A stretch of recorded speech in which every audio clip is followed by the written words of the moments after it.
सुनना चाहिए और अपने जीवन में उतारना चाहिए। पहली बात ये समझ लो कि वीर, प्राण और मन तीनों का एक तारतम्य है। ये परस्पर इनका घनिष्ठ संबंध है। इनमें से एक भी बिगड़ा तो तीनों बिगड़ जाएंगे। वीर बिगड़ा तो प्राण शक्ति कमजोर हो जाएगी, मन चंचल, अशांत, मलिन, पापमय हो जाएगा। मन बिगड़ा तो आपके प्राण कमजोर हो जाएंगे, वीर स्तंभित करने की शक्ति नष्ट हो जाएगी, वीर रोकने की शक्ति नष्ट हो जाएगी। प्राण स्थूल हुए तो मन चंचल हो गया, वीर नष्ट। तीनों का घनिष्ठ संबंध है। इसलिए एक को दृढ़ कर लो, किसी एक को, तो आपका सब संभलना शुरू हो जाएगा। मन को श्री जी के नाम में लगा दो, या प्राण वायु का संशोधन नाम जप करते हुए करो, या ब्रह्मचर्य पर दृष्टि डाल दो। एक ठीक हो जाएगा तो तीनों ठीक हो जाएंगे। मन शांत हो जाएगा, प्राण सूक्ष्म हो जाएंगे, यदि ब्रह्मचर्य ठीक है तो। पहले ब्रह्मचारी को कब्ज से बचना चाहिए। बहुत सहज सरल उपाय है कब्ज नष्ट होने का। इसका हमने वर्षों प्रयोग किया है। वो छोटी हर पीस लीजिए, मिक्सी में पीस लीजिए या सिलबट्टा से पीस लीजिए, सहज पीस जाती है। उसको एक डिब्बे में रख लीजिए और ईसबगोल की भूसी, एक कटोरी में 2 चम्मच ईसबगोल की भूसी डालिए और 1 चम्मच या 1.5 चम्मच छोटी हर डालिए।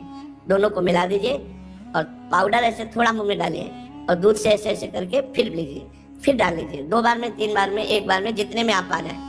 और 250 ग्राम दूध, ज्यादा दूध नहीं, 250-300 ग्राम दूध ले लीजिए और इसको 1 हफ्ता लेते रहिए। अपने आप आंतों को सही करके कब्जियत नहीं होने पाएगी। मन अवरुद्ध होना ही ब्रह्मचर्य के स्तंभित करने में बहुत परेशानी हो जाएगी, क्योंकि वो गर्म और बहुत विकार युक्त होता है।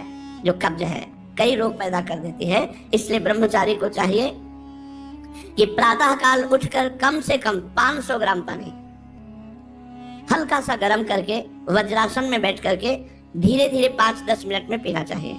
फिर 200-400 कदम टहल करके फिर सौंप जाना चाहिए।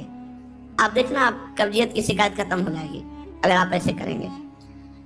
दूसरा, मैदा और पकवान और चाय, ये कब्ज बनाने वाली चीजें ब्रह्मचारी को नहीं लेनी चाहिए।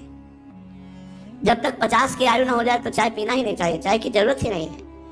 50 के बाद ठीक है, 50 वर्ष की आयु हो गई, अब उसके बाद थोड़ा शरीर गर्म करने के लिए लेने लगी, कोई बात नहीं। लेकिन जवान साधक को चाय आदि की जरूरत नहीं है बेमतलब में।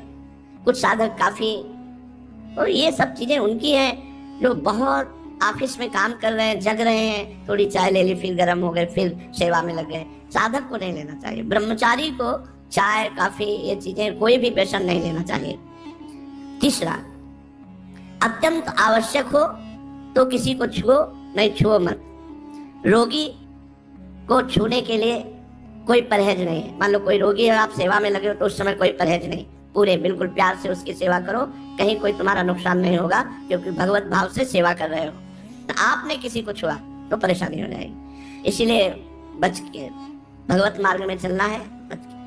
अब वो कैसी पवित्रता से है, कैसे विचार वाला है, कैसे आचरण करता है, उसके सारे परमाणु शरीर में है। आप टच करेंगे वो परमाणु आप में आ जाएंगे, बच के। चौथा, किसी से अश्लील बातें मत करो। ब्रह्मचर्य रहना है तो गंदी बातें, भोग संबंधी बातें, अश्लील बातें न करें।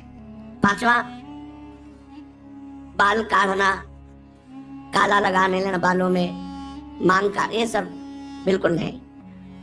कपड़े, इसी 5वें में बाल, कपड़े, श्रृंगार, शौक, शौकीनी, ये सब ना करें। क्योंकि ऐसा करने से शरीर, मन, बुद्धि, ये तीनों रजोगुण से युक्त हो जाते हैं और साधक का पतन होने लगता है। एक साधक को देखा और स्वर्ण के ऐसे आभूषण का, किस लिए भाई? बोले निषेध है क्या आपका? बिल्कुल निषेध है।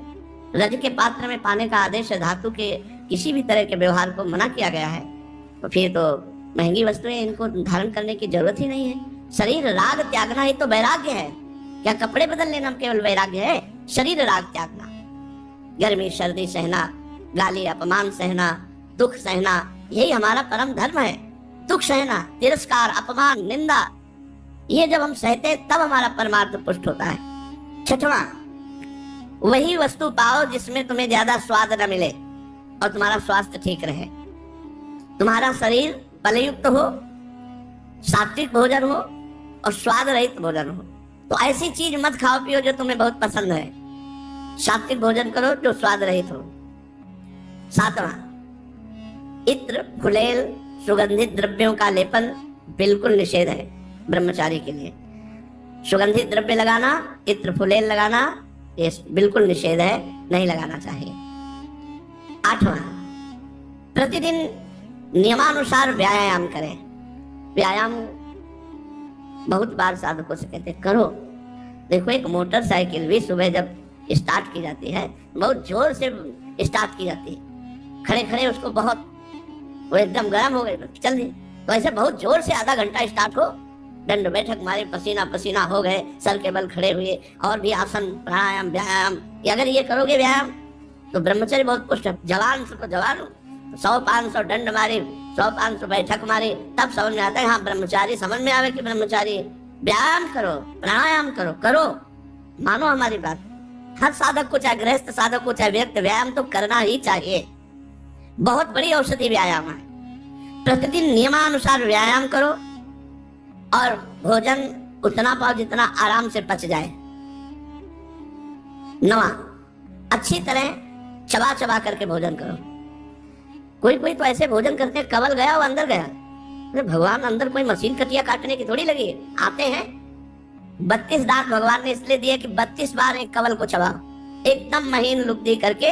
2 रोटी भी अगर ऐसे पाओगे तो बहुत बड़ा असर करेंगे, वो आपका पौष्टिकता बढ़ाएंगे। अरे जल्दी जल्दी जल्दी जल्दी, शास्त्र कहता है थोड़ा आहार करो, लेकिन खूब चबा चबा करके आहार करो।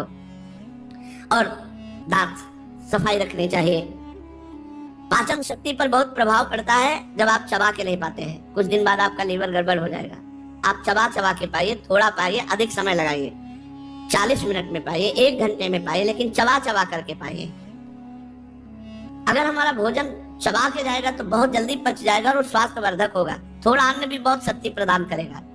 10वां, 3 बार स्नान करना चाहिए ब्रह्मचारी साधक को।